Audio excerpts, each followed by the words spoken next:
Every month, Mining Review brings you stories from the coalfields of Britain.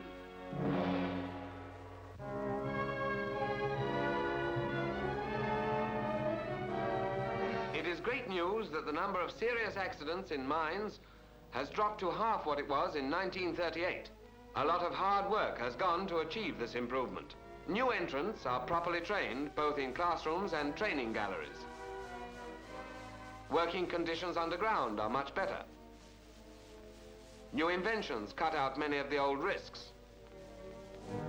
Shorter hours mean less fatigue, which means fewer accidents at the end of the shift. And research into the cause and prevention of accidents goes on ceaselessly. Half the accidents underground are from falls of roof and sides. These steel arches have helped to cut the serious casualties from falls on roadways by half.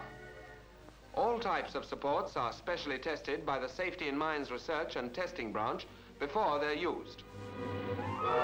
The weight they can bear is known exactly. The trickiest spot is where the haulage road joins the coal face. Special attention has been given to roof supports here. The next most serious cause of accidents is the haulage of coal from the coal face to the pit bottom. These too have been cut by half. Low roads like these are not made now. On sloping roadways, the runaway tubs are a great danger, so the new roadways are made level. Conveyor belts, often right up to the coal face, cut out the tubs altogether. Scientists also test the wire ropes in use underground. First, each strand is tested separately, and then the whole rope.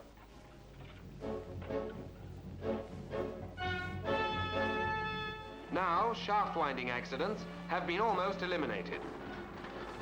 At another of their research stations, high up and isolated in the Derbyshire Hills, the Safety in Mines scientists are making tests to cut down accidents from explosions. First, they introduce a known amount of coal dust into an artificial gallery and make it explode.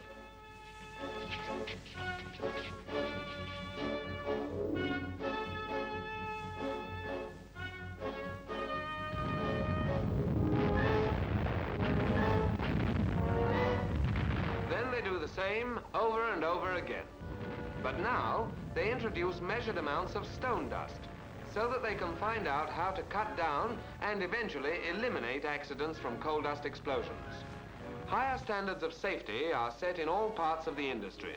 The big drop in serious accidents is most encouraging. But the work of scientific improvements that began over 100 years ago with the safety lamp will always go on.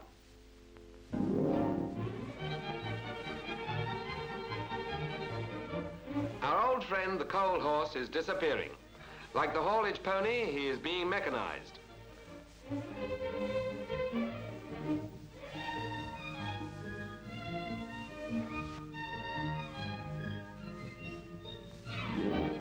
You can't afford to waste it. Even in pieces, it's worth £4.10 and 7p.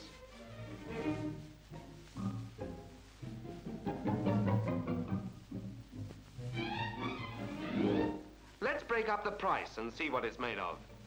It mounts up all the way from the coal seam to your shed in London. Distributing the coal accounts for 1/4 of the price. Let's trace it backwards.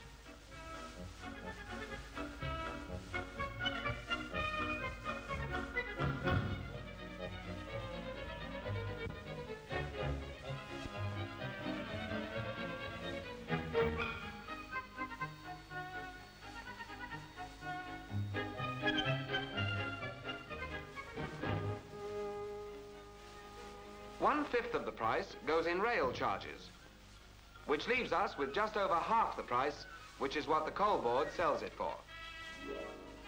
Break it down into pieces, into 189 threepenny pieces. 122 of these go on wages to the men who get the coal, all the men and women at the collieries, except the managers, clerks, and administrative staff, who take another 6. 12 go to support the roof. 16 more go to carry out repairs and maintain stores and provide explosives and spares. 12 go in power to keep the collieries running. 6 more in depreciation and in meeting the cost of new plant. 6 to the people who provided the money for the collieries before the board took over. 7 for general expenses. 1 threepenny bit for the national and divisional headquarters and all the activities they house. This leaves a small profit. As the Coal Board's annual report for 1948 shows, this is increased by the sale of coke and its byproducts.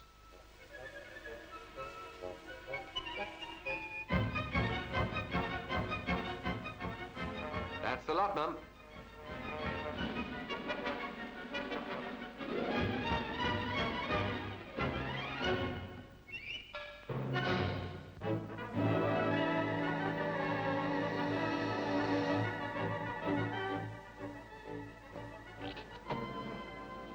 Yes, thick in here today.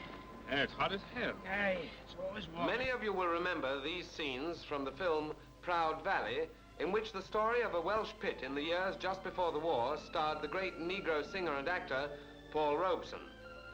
9 years later, in May 1949, by arrangement with the Scottish area of the National Union of Mine Workers, Paul Robeson gave a special concert for miners in the Usher Hall, Edinburgh. All the Scottish coalfields organized parties to the capital that evening, by rail and by road. They arrived in their hundreds. That evening, the miners came to see Robeson.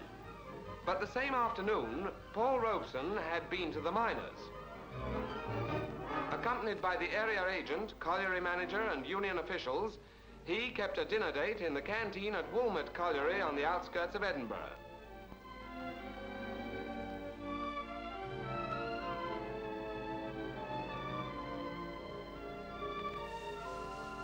When you see a miner and a film star together, the husky one's the miner. Well, usually. And before he went away, of course, they asked him to sing. I dreamed I saw Joey Hill last night, alive as you and me. Says I, but Joel, you're 10 years dead. I never died, says he. I never died, says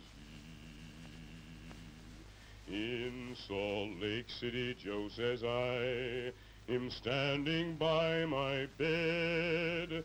They framed you on a murder charge, says Joe, but I ain't dead. Says Joe, but I ain't dead. And standing there as big as life and smiling with his eyes, says Joe, what they can never kill went on to organize, went on to organize. I dreamed I saw Joey last night, alive as you and me. Says I, but Joe, you're 10 years dead. I never died, says he. I never died.